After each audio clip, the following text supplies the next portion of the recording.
Hello and welcome to this episode of How to Be a Great GM. My name is Guy and we're continuing to look at the 9 GM styles that I have come across in my many years of role-playing.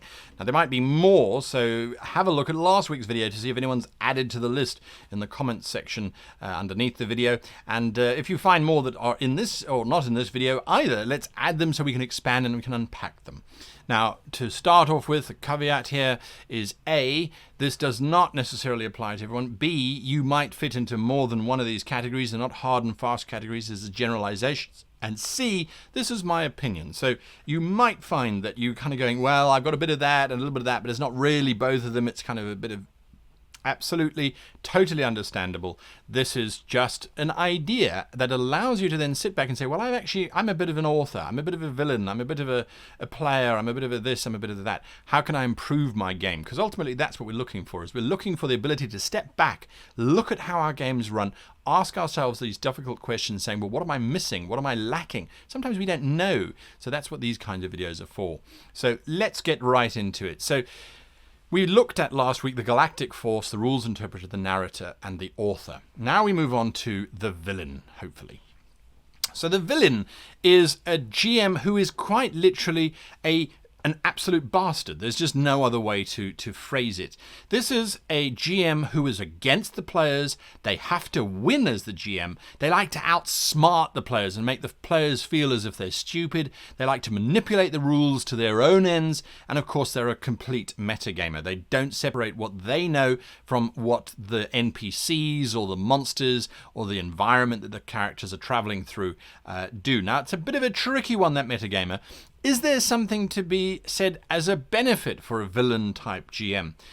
Well, yes, there is, but we're going to discover that that's a very small space. So let's unpack. So against the players, the villain sees the villain GM sees the players as being in direct opposition to the NPCs and the monsters within their game. They see them as something that they have to try and beat. Now, the reasons for that I'm not going to go into. I have no idea why that's seen as that. But I remember when I first started GMing, I would get so frustrated and so disappointed that my characters, my NPCs, my monsters were just constantly getting defeated and destroyed, and I'd plan and write out stat blocks and do all of the basic kind of work which everyone assumes GMs should be doing, and for early GMs it's important. I do all of that and then I'd still defeat them so easily, so quickly. It just felt completely empty. It's like, well, why am I doing this? It doesn't make sense. So I would get so personally down because I was losing all the time. Role-playing is not about winning or losing. There is no victory condition. There's no loss condition. And the most important thing is, as the game master, you're not there to beat the players. You're there to facilitate role-playing in a game environment. That's one of your biggest roles. So being against the players is difficult.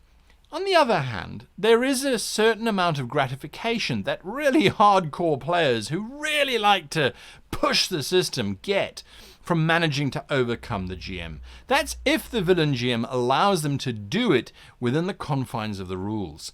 Now, when we get to the must-win part, that's a problem. If the GM must win, it's really easy. The GM has all the power. They have all the knowledge. So for them to win, to beat the players, it is really, really simple. And I'm going to confess, I had a moment. I had a player who was particularly obnoxious, out of game as well as in game. And they were a trap finder, and they would just circumnavigate everything that I had done. I got frustrated and I went, right, I'm making a trap. This trap is and it was crazy. It is it's a large room filled with vinegar. And the characters walked up to the edge of the ledge, and I knew that the player didn't have this knowledge. So I was metagaming, banking on his metagaming failing him. And they saw that it was a pool of vinegar, and they tested it to see if it was acid, and they checked that it wasn't poisoned, and no, of course it wasn't. They then jumped in to swim across. Now, what I know for a fact is that vinegar is less dense than water. It's physically impossible to swim in vinegar. You cannot do it. So what happened? This heavily armored individual sank to the bottom like a rock, and it didn't matter what rule he tried to invoke to allow him to survive. He had to walk across, and I think I made it 300 yards long. He had to walk under this vinegar, inhaling vinegar, of course, which burnt his lungs and ultimately killed him. I was a villain GM. I was not playing the game. I was beating the player. And to this day, it haunts me as being A, a brilliant trap, if someone would come up with it, but B, a horrific moment in my career where I really failed my players. Subsequent to that, the player left the group. Not that particular trap, but they kind of started to get the hint that they just weren't meshing, they weren't gelling within the group. The villain GM also tries to outsmart the players.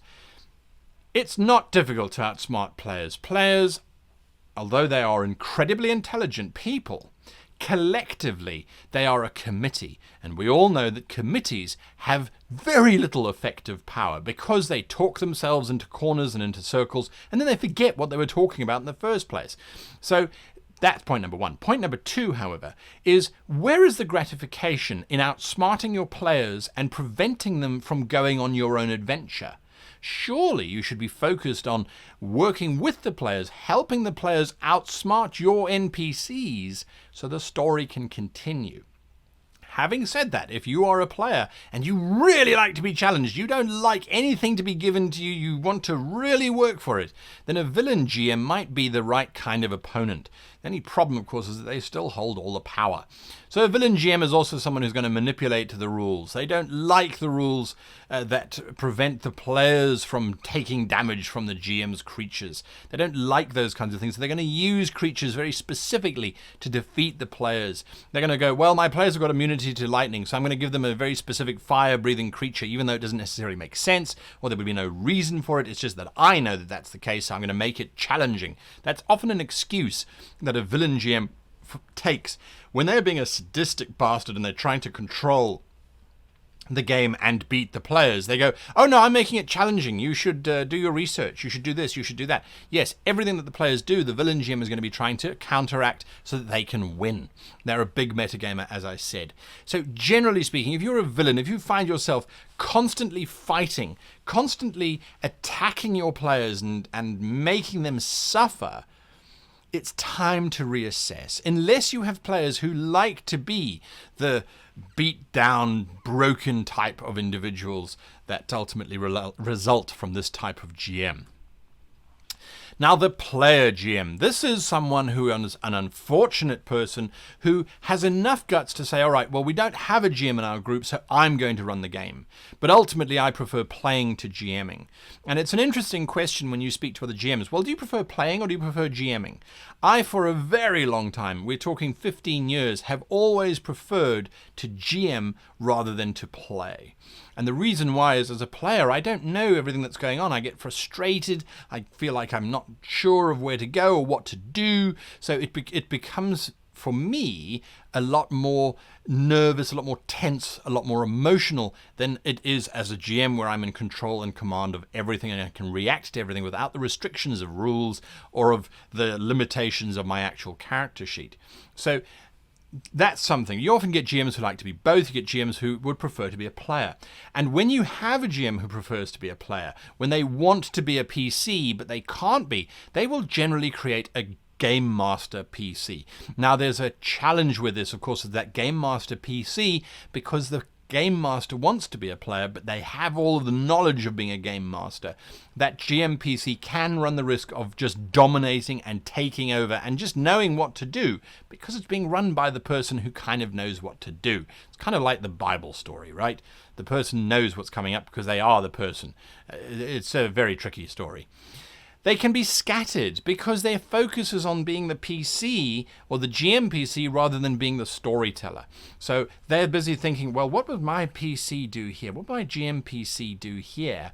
A GM PC, if it's not clear, is a character who's played by the GM, but who's part of the PC party. So they basically act like an additional character within that group. thinking and reacting under the control of the game master, much more so than an NPC would do. It is a bit tricky if you have too much investment in your GM PC, of course, because you start to then override. So the GMs can be scattered. They can kind of really focus on their GM PC rather than on the story that's happening. On the other hand, they can have lots of cool moments because they are thinking like a player, because they want to be a player. They're going to add in a lot more PC action. They're going to add in a lot more interaction, a lot more dialogue, a lot more options for the PCs to grow and expand. A bad player GM, of course, is going to have their GM PC having most of that limelight falling upon them. But a player GM is someone who understands the trials and tribulations of being a player a lot better, perhaps, than the more distant GMs who don't play very often. So those games are going to be a lot more focused around the PCs, around their stories, around their motivations and things than it would be anywhere else. But it will be a little bit scattered because the GM doesn't want to be a GM. So they're not going to put in time necessarily to invest in basic GM stuff. It's not their headspace, but it can be a really cool space to play in. Now I'm not a GM, I'm just doing this because, well, it's fun and we needed someone to tell a story. These kinds of GMs, unfortunately, I'm not a huge fan of, and it's because they set a very bad tone for the gaming hobby rather than allowing people to experience it in truth. Imagine if we were, say, a rugby club and the coach was like, well, I'm not really a coach. I mean, I'm just here for fun. You kick the ball. Yeah, go for it. Kick it. Yeah. Oh, good. You kicked. Well done. You kicked it. Yeah. Well, good. All right. So shall we go have beers? I mean, rugby's yesterday. Let's do soccer now. You touch the ball. Well, you're not really allowed to touch it, but that was cool. Touch the ball again. That's, to me, what not a GM is someone who's completely unprepared because, well, they're just having a laugh. They can be a lot of fun. They can run adventures where you're stuck inside a giant ice cream cone and you've got to eat your way through it before the ice monsters attack. They really can think outside of the box. They're not constrained by the idea of a story, of a narrative, of plots. Their NPCs are just there they're there to die or to not die. It doesn't really matter. They're nonsensical plots often because there's no planning. It's like, well, it's fun. Yeah, you kill the thing, you jump on the plane, you fly somewhere else. These are the kinds of GMs who often sit back after the game and say, oh, it was so much fun. The characters did this and they did that and they did the next thing. And it's just crazy. The not a GM is oftentimes also just a GM who hasn't prepared.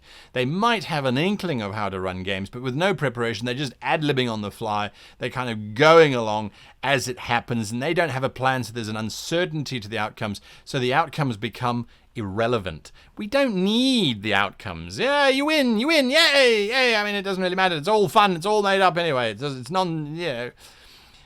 They're great for a one-shot campaign. When you're running something like goblins running around or skittermanders running around, it really doesn't matter. You've got these nonsensical, nonsense type of creatures. Generally speaking, not all goblins are nonsensical. You do get some accountant goblins, but generally speaking, one-shots that are run by these kinds of GMs are okay because no one can kind of pick up on the long-term collapse in narrative because there isn't one. The PCs are for fun. So, you want to build a kobold paladin? That's great. That's fantastic. You want to ride a warhorse? Cool. You ride on its head. You don't ride on its back because you could build your whole house on its back. Oh, that's wonderful. That's wonderful. That's lovely.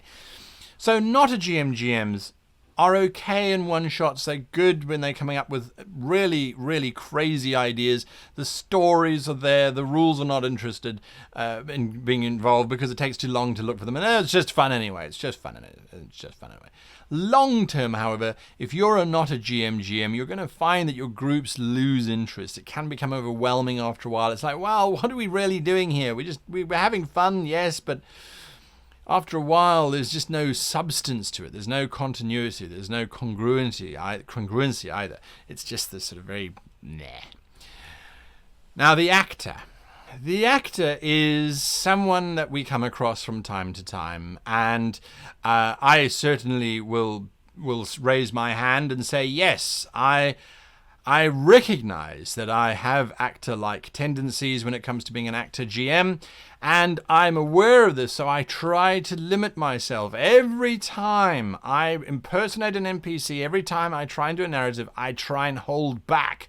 I'm consciously aware that I do like the sound of my own voice, and as a result of that, I have to learn to be as succinct as possible when playing my characters, my NPCs, so that my PCs are the ones that are actually the ones that take focus. Because we look at it, the actor is very good at improvisation. They're great at coming up with voices and NPCs with interesting backstories, and they really can make the world come alive regardless of where the players go. They're not world builders in terms of they haven't worked out the names of every NPC in the village, but they're happy to come up with it, and you won't notice it necessarily because they have just come up with it on the fly, and they've done so seamlessly. So these games can feel like they're heavily planned even while they actually aren't.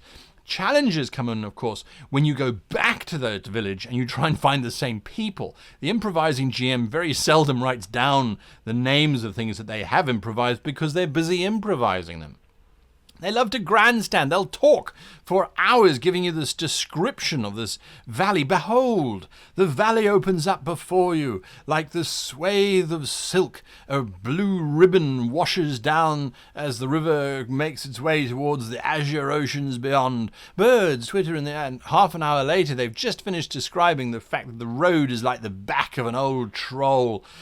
Can be very engaging, can be very, very, very absorbing from a story perspective, from a performance perspective. That's where we get to. So the actor uses grandstanding and performance to make the games feel really alive, but they can overdo it. They can go too far, where eventually the players are just the audience. They're there just to watch an actor GM perform, and at the end, clap.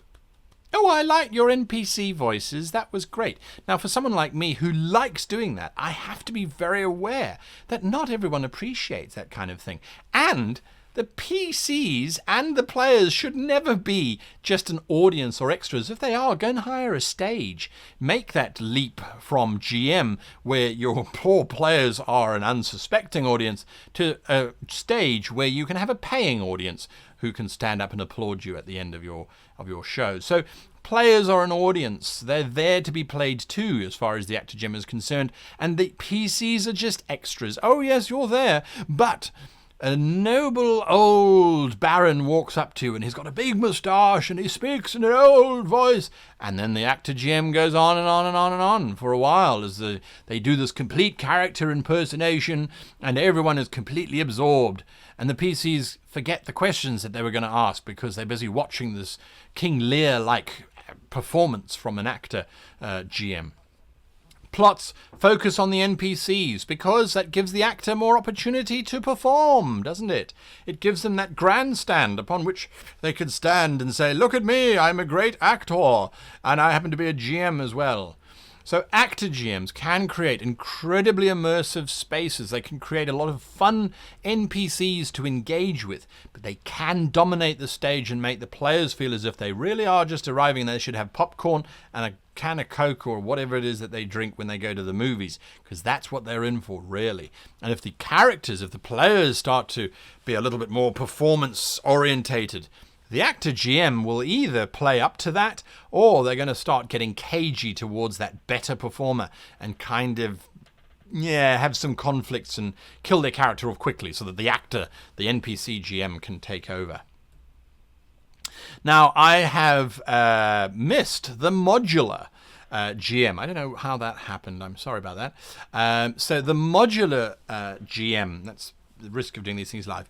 The modular GM is the GM, of course, who runs modules. They don't do anything else.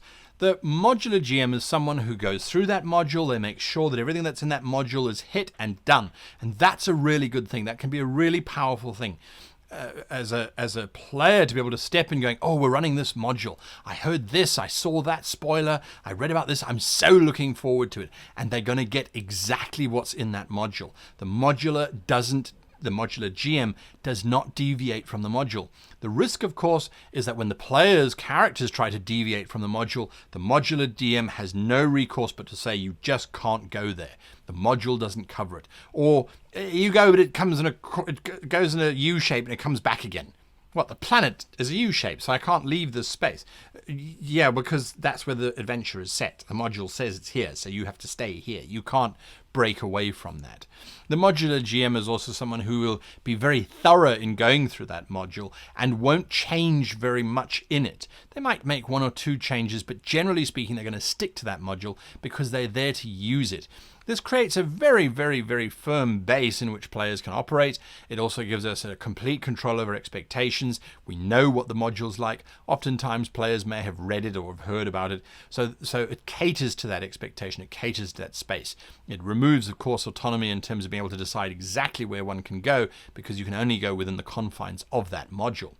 I am very bad at running modules because often I'll read the module and I go, well, yeah, that's cool, but I think this could be more interesting, or this could be done in a slightly different way. Or I forget because I'm not looking at the module. I'm not used to reading and following kind of those things unless I'm doing a Fabled Lands video, in which case it's very different. But generally speaking, I'm looking at my players and I'm trying to see what my players are doing and occasionally checking my notes. And if I forget something, I'll just sort of patch it up later on. The modular GM can't do that. They have to follow through the module. But that's a strength. That means that you're going to get a complete experience. And that, I think, is how modules should be run anyway. If you are running a module as written, then that's how it should be done. It should be done as it's written, and it should include everything that's in there. If, of course, you're using modules for inspiration, well, then you're a different type of GM. You fall somewhere else here. So generally speaking, the GM types that I would say, if you are very strongly leaning towards, if you are leaning towards villain, if you're leaning towards player, if you're leaning towards not a GM, or if you're leaning towards an actor type of GM, those GMs can be, they have some strengths. They definitely do. Some have more strengths than others. Generally speaking, however, they also have more negatives, more difficulties, more barriers to play than some of the other options. And you're going to struggle to keep players at your table for very long because they're going to get frustrated. They're not going to know necessarily what to do, or they're just not going to gel with your particular style. This, of course, is applicable to all things. If I have a rules interpreter playing in my game, that rules interpreter generally leaves because I shut them down when they constantly, oh, well, what about this rule? Yes, we'll talk about that later. For now, this is my rule, and we run the game. So rules interpreters struggle to play in my games. Galactic Force people often go, well, you've said he jumped off of this to do that, but he really should be dead, even though you've just given him 3 damage. It was cool, but he should be dead. Authors find my game sometimes lacking. They go, well, what's the insignia? Well, it's some script that's been written. No, but what does it look like exactly? Is it 2 griffins entwined on the dexter side of the shield, and on the sinister side are 3 stars in a pyramid shape? You know, what is it? Is it? Well, all right, if I have to come up with it, I'll try and come up with it on the fly. So authors can become frustrated with my style. So I know the weaknesses of my particular gaming style, of my particular role-playing style, and I'm trying to work on it. I'm trying to include more rules in my game because that's where we're going. And if we look at the rules systems, they have lots of care, lots of attention put into them for these kinds of reasons. So I'm trying to improve my rules kind of space. I'm not going to do Galactic. It's just not me. I'm trying to reduce the author in me. I'm definitely trying to reduce the actor in me. I personally like the narrator side of my GMing style, so that's what I'm going to be sticking with. So these are the kinds of things. I'm not a modular and I can't do it. It doesn't work for me rarely. So I'm not going to try and push that. Also know your limits. Know you can't move beyond here or there because it just doesn't work for you. That's something that's very important. And understand your players. If they're looking for a villain type GM because they're a bunch of sadists, absolutely. If you're not a villain type GM, it's going to be very difficult for you to do that. I was having a conversation the other day with a player. It was a game that we were playing, and I was playing a particularly nasty type of person. And that player was saying, as a GM, they struggle to get to that nasty space. Their monsters, their villains are often not nasty. Oftentimes they are just too passive. You've got to look at that and say, okay, well, where do I fit in? What system, what type of style can I use to work for me as a person as well as for my players? I hope that these two videos have helped give you a little bit of insight. Maybe there are things that I've left off here. I think this is a fairly complete list of different GM styles, as in terms of these are used frequently and a pattern can be seen. And look at what you are, reassess. Maybe you are a good GM and you kind of cover most of these, or the good ones anyway, and so there is no need to reflect. Reflect upon your players. Are they looking for the type of GM that you are? And then try to adjust or to suggest different GMs take center role for the player group that's there. There's nothing wrong with that either. Anyway, I hope it has been helpful. I hope it's been inspirational. Leave your comments below. Leave your types of GM below. Leave your confessions below. I've certainly confessed to many of these negative ones as well, and have been learning ever since on how to change that. Until next time, if you haven't headed on over, and I need to do this because it is a fantastic resource, and we're talking about GM styles, worldanvil.com. They're a partner with our channel. We sort of send people to them, they send people to us, so that's the relationship that we have. But they are an incredible resource for organizing your world. Authors can get lost in World Anvil for decades and never come out again because it just questions so many things. But for all of the rest of us who are not necessarily trying to dictate the letter on the coins that are used by an ancient empire, what it does is it really helps bring your thoughts together and adds a little bit of detail that perhaps you would normally have glossed over. I certainly have been, and I'm going to say this honestly because I know that World Anvil watches these, I haven't used it as much as I should have, simply because I'm reluctant to commit to paper my world. I like to sort of evolve it as it goes along, and if it's committed to paper, there's a certain feeling that it's like, oh, I'm running a module, I need to stick to this because my players are going to be expecting X, Y, and Z. Yes, that's one risk. The other side, of course, is that the players don't have a consistency. They don't necessarily have something that they can grip onto. And I've realized that a lot of people really like that. So I need to work on that. That's going to be my goal. What's your goal to improve your GM style? Well, leave that below too. Well, that's a lot of conclusions. I feel like Peter Jackson right now. Anyway, until next time, thanks for watching and happy gaming.